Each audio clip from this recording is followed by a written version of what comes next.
I found my wife's handwriting on the love letters in my father's desk. It hit me like a sucker punch to the gut, one of those silent ones that steals your breath and leaves you gasping for air in a room that's suddenly too small. The way the ink bled just a little on that cheap notebook paper, the familiar loops and swirls of the J in just, and the way she always dotted her I's with a tiny circle, it was unmistakable. My heart hammered against my ribs, a frantic drum solo against a backdrop of utter, deafening silence. Before we dive headfirst into this mess, though, if you're finding yourself drawn into this story, into the raw and messy truth of it all, do me a favor and hit that subscribe button. And while you're at it, a like, a share, and leave a comment below. It genuinely helps me keep these stories coming. Lets me know you're out there listening. My dad's desk. It wasn't some ornate antique, just a beat-up particle board thing he'd had since college. Sat in the corner of his study, a room that smelled perpetually of old paper and that cheap coffee he always brewed. He passed about 6 months ago. Cancer. Fast and brutal. It took him from us before any of us really had time to process it. Mom had asked me to go through his things, to sort what we wanted to keep, what needed to be donated, what was just junk. I'd been putting it off. Easier to remember him whole, not in pieces scattered across dusty boxes.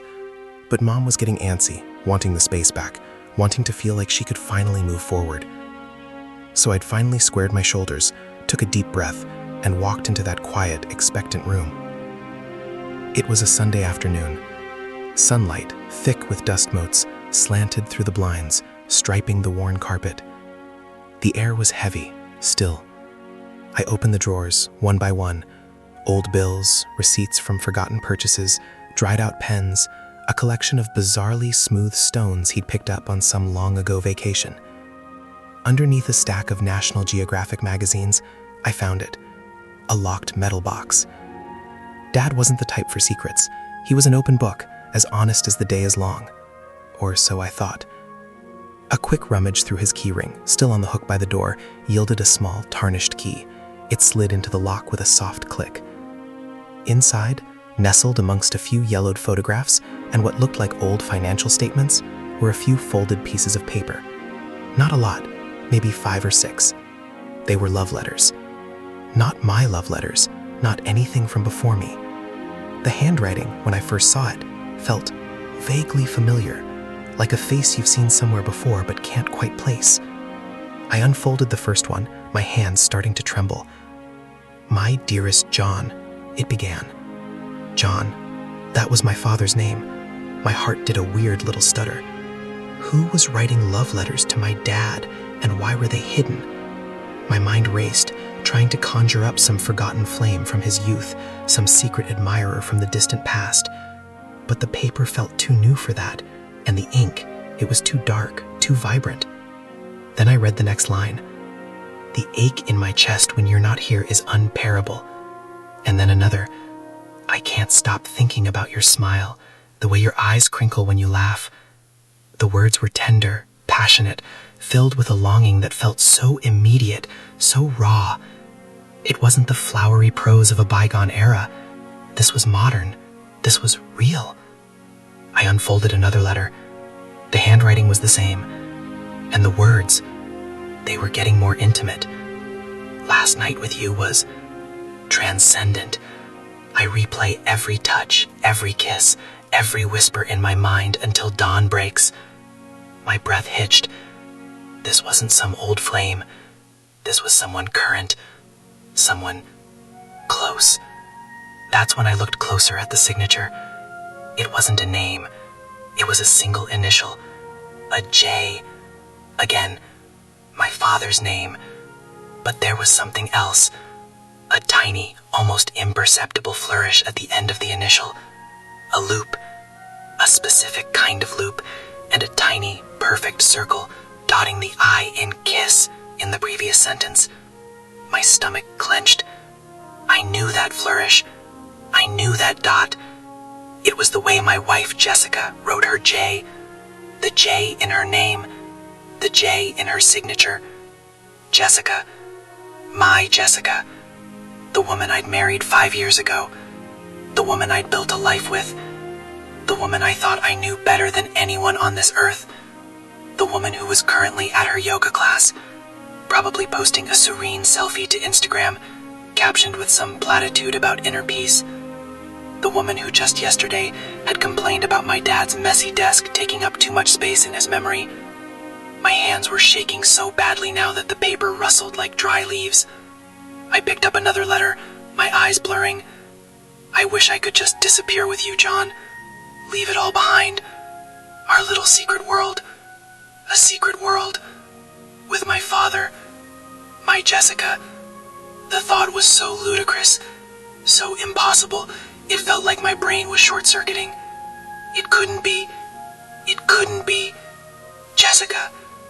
My sweet, kind, loving Jessica. She was my rock. She was my everything. She was pregnant, 6 months along. Our baby. Our future.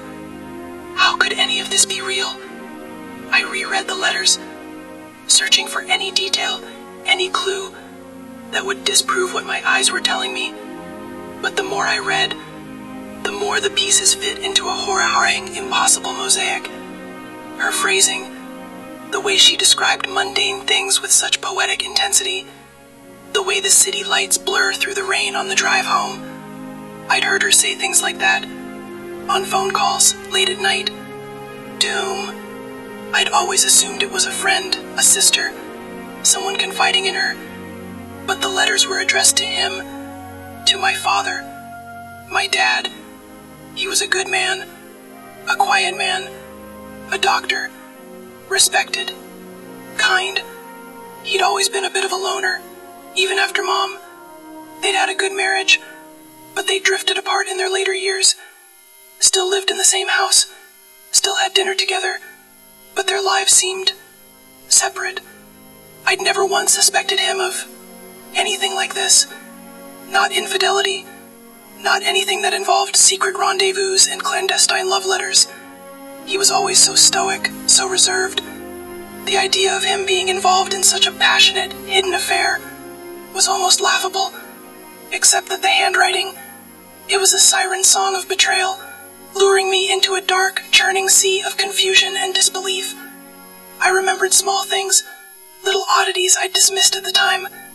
Jessica's phone calls where she'd step out of the room, her voice hushed, her sudden need for me time, disappearing for hours with no explanation, her increased attention to her appearance in the last year, a subtle shift that I'd attributed to her excitement about the baby. Now a cold dread washed over me.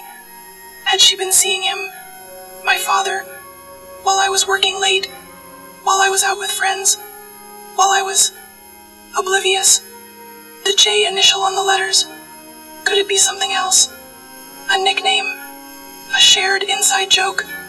I clung to these fragile threads of denial, but they frayed and snapped under the weight of the evidence. The sheer intimacy of the words, the raw emotion. This wasn't some casual fling. This was love, deep, consuming love, and it was directed at my father. I stood there for what felt like an eternity, the letters clutched in my hand, the dust motes dancing in the silent room. The sunlight shifted, casting longer shadows. My father's portrait on the wall, his gentle smile frozen in time, seemed to mock me. How much did he know? How much did he feel? Was this his secret life? His hidden passion? His escape from the quiet routine of his later years? Or was it something else? A desperate plea? A manipulative game? The emotional whiplash was brutal. One moment I was mourning my father, trying to make peace with his absence. The next, I was staring into the abyss of a betrayal so profound, so unthinkable, it threatened to shatter my entire reality. My wife, my father, the two people I loved most in the world, connected in a way I could never have imagined, a way that felt like a violation. I looked at the photograph tucked in with the letters. It was old, faded. My father, younger, maybe in his late 30s. He was smiling, a rare, genuine smile. And standing next to him, her arms slung around his shoulder, was a woman I didn't recognize. She was pretty, with dark curly hair and a bright, infectious grin. Was she the J? Was this the beginning of it all? But the letters were recent. The paper wasn't brittle with age. The ink was fresh. My gaze drifted back to Jessica's handwriting, the way she always made the stem of her T curve slightly at the bottom, the loop on her G that went almost all the way around before closing. I saw it all, glaringly obvious now, in every single word. My mind replayed fragments of conversations, moments I'd overlooked. Jessica talking about how much she admired my dad's calm strength. Jessica saying he always knew the right thing to say. Jessica spending more and more time at his house, helping out. Helping out with what? With his secret life? With their secret love? The pregnancy.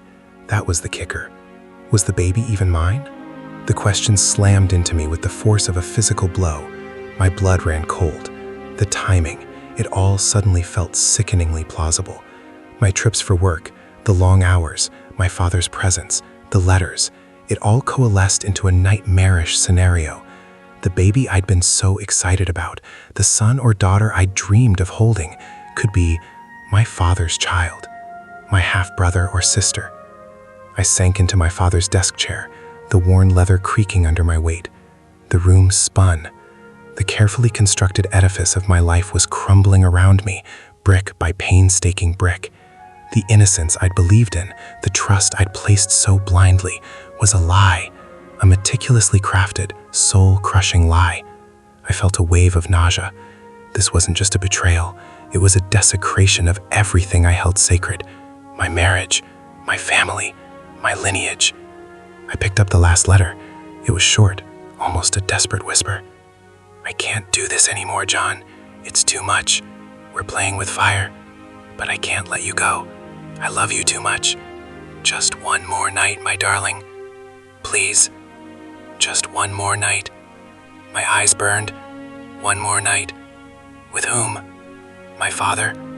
Or with me, oblivious, thinking I was the only man in her life? The thought of her being with him, touching him, loving him, sent a jolt of pure, unadulterated rage through me, quickly followed by a suffocating blanket of despair. I closed my eyes, trying to push back the images that swam behind my lids. Jessica's face, her smile, her laughter, and my father's face, his quiet wisdom, his gentle hands. How could they both be capable of such deception? Were they monsters, or were they just human, making terrible, selfish choices? The distinction offered no comfort. My phone buzzed in my pocket. A text message from Jessica.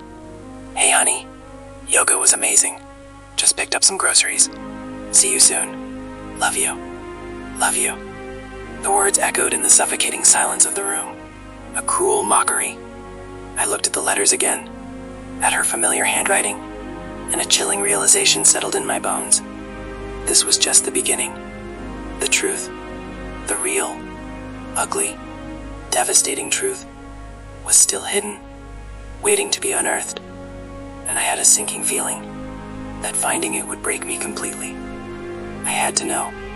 I had to understand. But the fear of what I would find, of who I had become, of who they had been, was almost paralyzing. The sunlight was fading now, the room plunging into twilight, mirroring the darkness that had just descended upon my soul.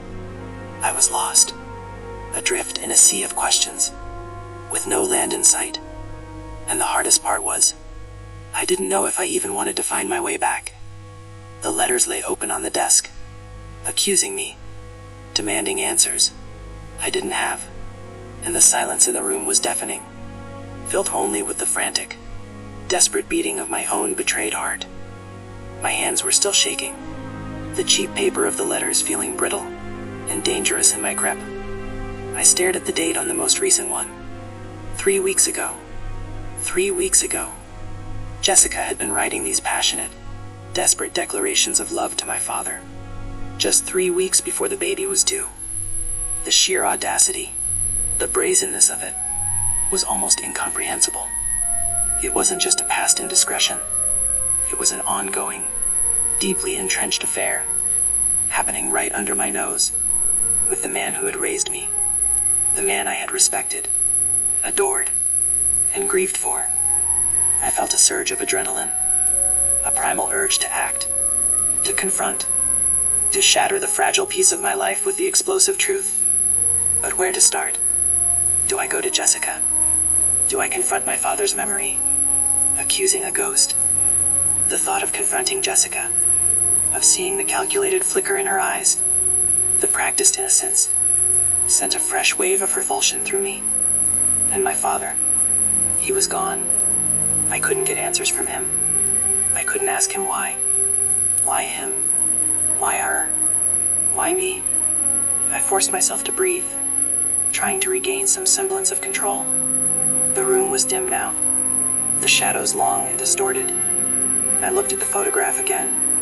The woman with the bright smile. Was that the beginning? Or just another forgotten chapter? The letters hinted at a long-standing connection. I can't imagine my life without you, John. One read, "You've been my anchor for so long." An anchor. My father. For how long? Years? Decades? Their affair spanned my entire childhood. And my mother suspected that she lived her married life in quiet desperation, her own love slowly eroding like a sandcastle against the tide of my father's hidden passion. The idea was suffocating. My mind reeled, trying to reconcile the man I knew, the devoted husband to my mother, the loving father to me, with the man who was apparently conducting a torrid affair with his son's wife. Was he a master manipulator, a secret romantic, or just a man consumed by a midlife crisis that had spiraled into something monstrous? The questions gnawed at me, relentless and unanswerable. I needed evidence, something concrete, something undeniable. The letters were damning, but they were just paper, whispers. I needed to see. I needed to know for sure. And if the baby wasn't mine, that was a line that couldn't be uncrossed, a violation of the most fundamental kind. I stood up, my legs feeling unsteady. I needed to leave this room, this mausoleum of my shattered illusions. But before I went, I looked at my father's desk one last time. The locked box, the letters, the photograph. There had to be more. He wouldn't have kept just these few. He was a backrub, a saver of memories, even the painful ones. If he had these, what else did he hide? My gaze fell on the back of the desk, against the wall. There was a small, almost invisible seam running along the bottom. I ran my fingers along it, feeling for a latch, a hidden catch. Nothing. It looked like a solid piece of wood. But my father was meticulous. He was a man who believed in order and everything having its place. If he had a secret compartment, it would be well hidden. I pushed against the back panel, testing its strength. It felt firm. I tapped it, listening for any hollow sound. Nothing. Frustration began to bubble up, hot and fierce. I wanted answers, and I wanted them now. I grabbed a heavy paperweight from the desk, a smooth, polished stone my dad had kept for years, and slammed it against the back panel, just below the seam. The impact reverberated through the wood. Nothing. I did it again, harder. A faint crack. My heart leaped. I hit it a third time, putting all my weight and rage into the blow. The wood splintered, and a small section of the back panel gave way, revealing a dark cavity behind it. My hands trembled as I reached inside. My fingers brushed against something cold and smooth, a small leather-bound journal, and tucked beside it, a USB drive. My breath hitched. This was it. This was where the real story lay. I pulled out the journal, its pages thick with age, though the binding felt surprisingly supple, and the USB drive, small and nondescript, felt heavy with unspoken secrets. I looked at the journal, then at the letters. The handwriting was different. This was my father's, his neat, precise script. I opened the journal to a random page. July 14th, 1985. Jessica came to me today, full of fear and uncertainty. She's so young, but her spirit, it's something special. I told her not to worry, that we would find a way. Jessica, 1985. She would have been, what, 19, 20, young? So young. This was before she even knew me, before she met me. The implications were staggering. I flipped through more pages, my eyes scanning the entries. The language was guarded, elliptical, but the undertones were clear. A forbidden love, a secret relationship that had begun decades ago, long before I was born. He wrote about stolen moments, about the thrill of their clandestine meetings, about the guilt that plagued him, but also about the undeniable pull he felt towards her. He referred to her only as J in these entries, a private code, but he also described her in ways that painted a vivid picture. Her youthful exuberance, her intelligence, her vulnerability, the same qualities I had fallen in love with myself. The entries became more frantic as the years passed. He wrote about the strain on his marriage with my mother, about the constant fear of discovery. He spoke of wanting to leave everything for Jessica, but also of the impossibility of it, the responsibilities he had. And then, an entry from a few years after I'd met Jessica. She's with Michael now. He seems like a good man, kind, but my heart aches for her. I see her with him, and I know she's happy, but it's a happiness that belongs to me. In another life, my heart pounded. He knew about me and Jessica. He had watched us, and he had continued to see her. The entries grew sparser in recent years, but the underlying tension remained. He wrote about his declining health, his fear of leaving Jessica alone, and then the entries that mirrored the letters I'd found. The resurgence of their affair, the renewed passion, the fear of getting caught, the desperate longing. He wrote about the baby, our grandchild, he called it. A child born of our love, a testament to our enduring connection, even as we live separate lives. I pray Michael never knows the truth. The words swam before my eyes. Our grandchild, born of their love. The confirmation of my deepest, darkest fear. The baby wasn't mine. It was my father's, my half-sibling. The son or daughter I had been so eagerly anticipating was the product of an incestuous relationship. The sheer horror of it choked me. It was too much, too grotesque, too American Gothic. I slammed the journal shut, my hands clammy. The USB drive felt like a live grenade. What was on it? Videos. More letters. A confession. I couldn't bear to look at it here, in this room, surrounded by the ghosts of my father's deceit. I needed to get out. I pocketed the journal and the USB drive, my movements jerky and uncoordinated. I walked out of the study, leaving the splintered back panel hanging open, a gaping wound in the otherwise pristine facade of my father's life.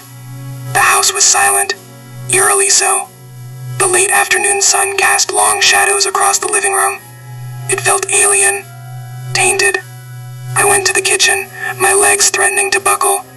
I needed a drink, something strong. I opened the liquor cabinet, my hand shaking as I reached for the whiskey. As I poured a generous shot, my phone buzzed again. This time, a video call. Jessica. My heart leaped into my throat. I stared at the ringing phone, the image of her smiling face a perverse taunt. Should I answer? Should I let her see me? See the devastation etched onto my face? Or should I ignore it? Pretend everything was fine? Buy myself some time to process this unimaginable horror? The ringing continued. Insistent. I imagined her, sitting somewhere, waiting for me to pick up, her eyes bright, her smile genuine. The contrast was unbearable. I could feel the journal and the USB drive burning a hole in my pocket. I took a long, steadying breath, the harsh burn of the whiskey doing little to quell the tremor in my hands. I couldn't ignore her. Not now. I had to see her face. I had to see if any flicker of guilt, any shadow of her double life, was visible. I had to ask her, or at least, I had to try and get her to admit it. With a trembling hand, I swiped to answer. Her face appeared on the screen, impossibly radiant, her pregnancy showing beautifully. She was in the car, the afternoon sun glinting off the windshield. "Hey honey," she chirped, her voice bright and full of life. "Just finished grocery shopping. Heading home now. You wouldn't believe the price of organic strawberries right now, honestly.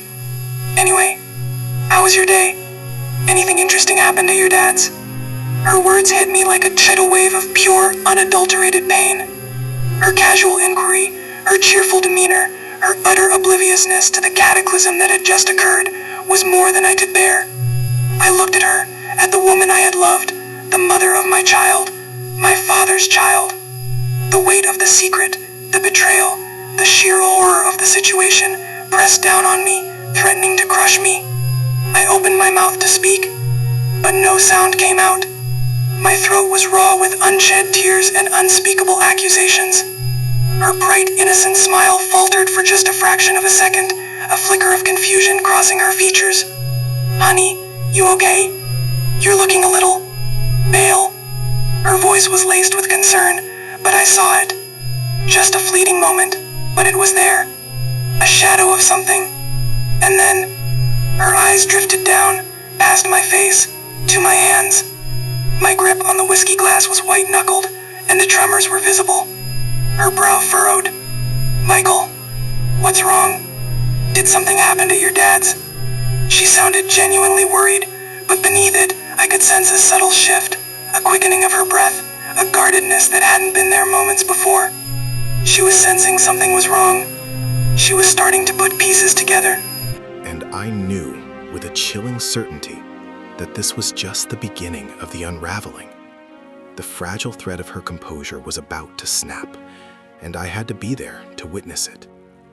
The baby in her belly, the life I thought we were building, was a lie orchestrated by the two men I should have been able to trust above all others.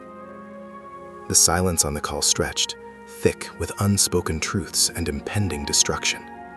I finally managed to choke out a single word, my voice a ragged whisper, laced with a bitterness that could curdle milk. "Jessica." The single word hung in the air, heavy with the weight of all the lies, all the betrayals, all the secrets. Her name, spoken by me, in this context, in this moment, was an accusation. And her reaction, the sudden widening of her eyes, the way her perfectly painted lips parted slightly in a silent gasp, confirmed everything. The game was over, and the real horror was just about to begin. My voice cracked, the single syllable a broken testament to a life I thought I knew, now reduced to ash and ruin. Jessica's radiant smile vanished, replaced by a mask of sudden, stark terror. Her eyes, those same eyes I'd fallen in love with, widened impossibly, darting wildly as if searching for an escape route on the screen. The color drained from her face, leaving her skin a ghostly white, eerily mirroring the pallor of my own. "Michael?" she whispered, her voice barely audible, stripped of its earlier cheerfulness, now thin and reedy with a dawning, horrifying comprehension. What is it?" I couldn't tear my eyes away from her face. The practiced innocence was gone, ripped away like a cheap veneer. In its place was pure, unadulterated panic. She knew. Somehow she knew I knew. Or perhaps just the sheer weight of my voice, the raw anguish bleeding through the phone line, was enough to trigger the primal fear of exposure. "Don't," I managed, my voice a gravelly rasp, each word tearing at my throat. "Don't Michael me. Not now. Not after everything." Her breath hitched, a small choked sound that was more telling than any confession. She instinctively brought a hand up to her belly, her fingers splayed protectively, as if shielding the monstrous secret it held. The gesture, once a symbol of our shared anticipation, our future, now felt like a brand, a stark reminder of the perversion at its core. "Michael, I don't know what you're talking about," she stammered, her eyes still wide, but a subtle shift had occurred. The panic was still there, but a flicker of defiance, a desperate attempt to salvage the wreckage, was starting to emerge. It was the instinct to survive, to protect herself, to lie even when caught red-handed. "Don't you?" I leaned into the phone, my voice dropping to a low, dangerous growl. The whiskey was a fire in my veins, fueling a rage I'd never known I possessed. "Don't you know what I'm talking about, Jessica? Because I know everything." I saw her swallow, a visible movement in her throat. She was trying to formulate a response, to spin a new narrative, but the foundations of her lies had crumbled. The carefully constructed world she and my father had built on a bedrock of deceit was collapsing around her, and she was trapped in the rubble. "I found him," I said, my voice deliberately calm, each word delivered with chilling precision. "The letters, all of them, tucked away in his study. Your passionate declarations, your enduring love." The word love felt like poison on my tongue. "And then I found the journal and the USB drive." Her breath caught again, a sharp gasp this time. Her eyes flickered a fraction of a second towards the passenger seat of her car, as if she were suddenly afraid of what might be lurking there, or what might be listening from within her own digital devices. It was a tiny, involuntary movement, but I saw it. The guilt, the fear, the recognition. It was all there, laid bare for me to witness. He kept them," she whispered, her voice trembling, the question laced with a bewilderment that felt almost genuine, as if she couldn't believe her secret was so openly documented, so carelessly preserved. "He kept them," I confirmed, my gaze unwavering.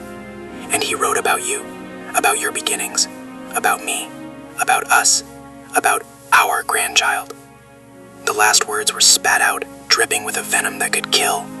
"The one born of your love, his love, not mine."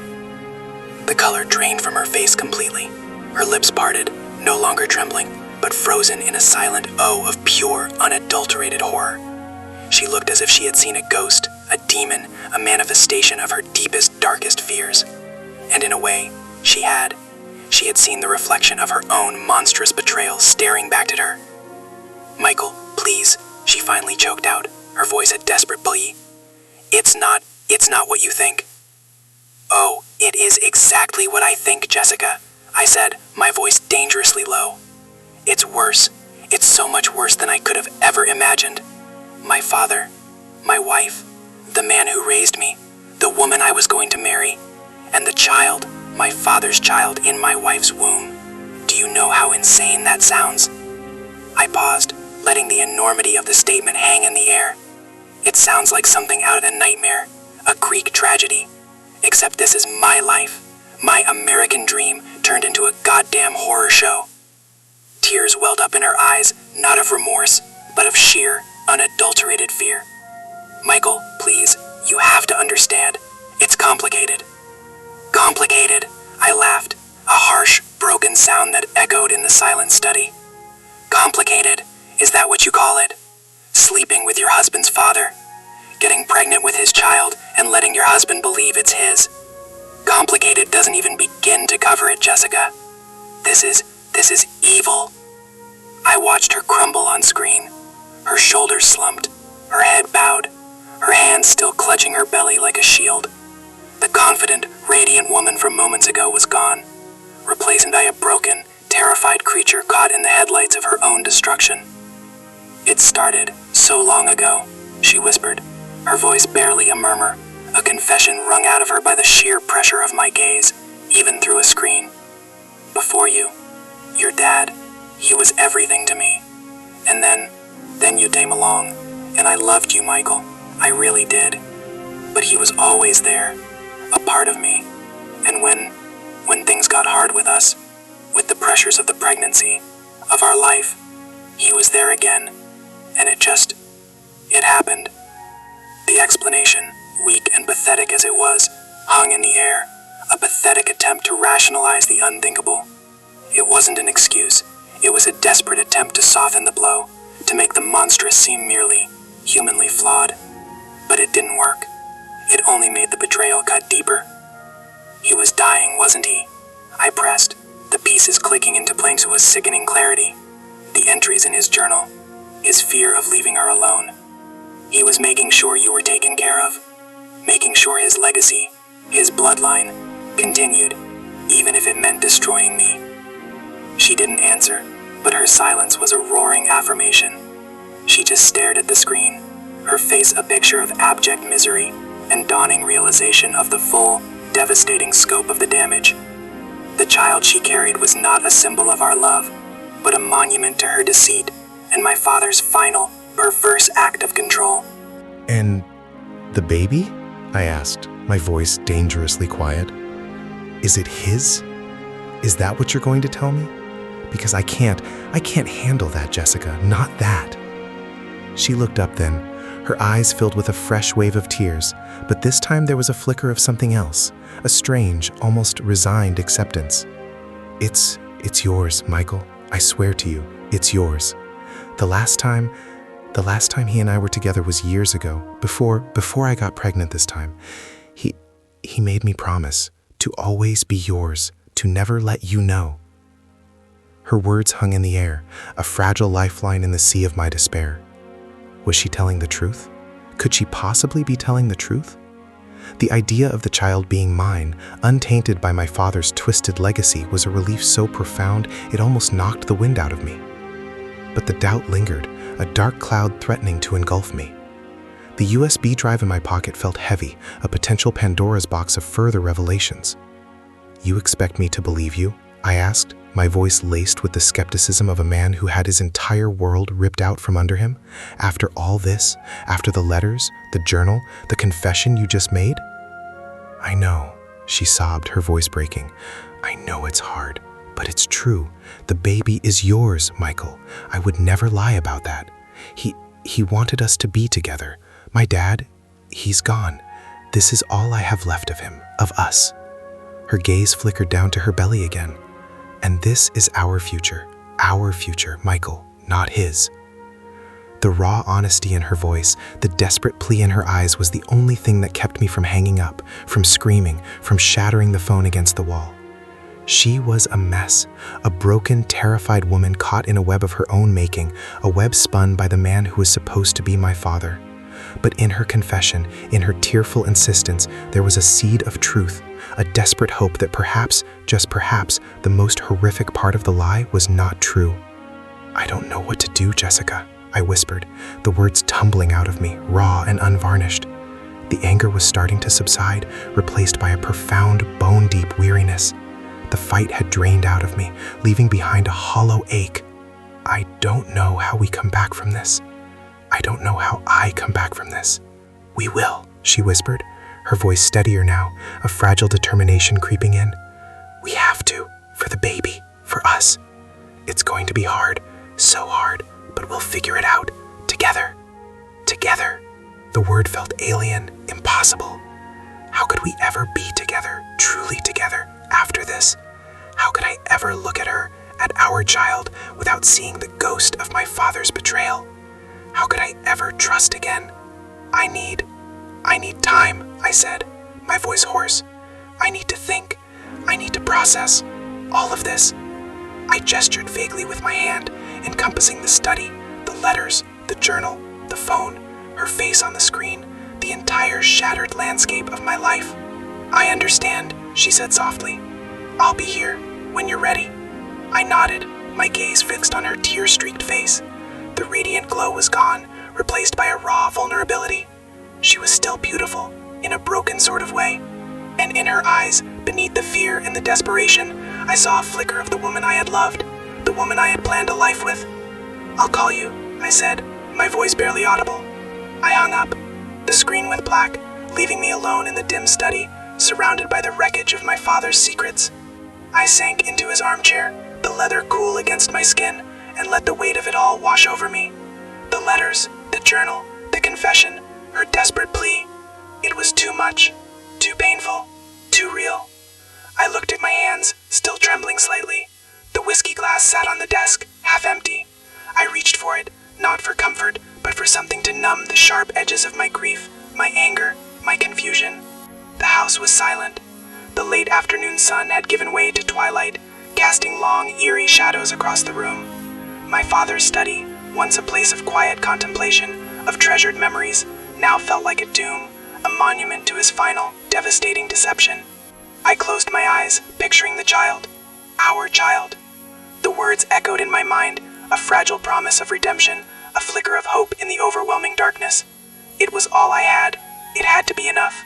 The lie had been devastating, the betrayal profound, but perhaps, just perhaps, the most horrific part of the lie was not true.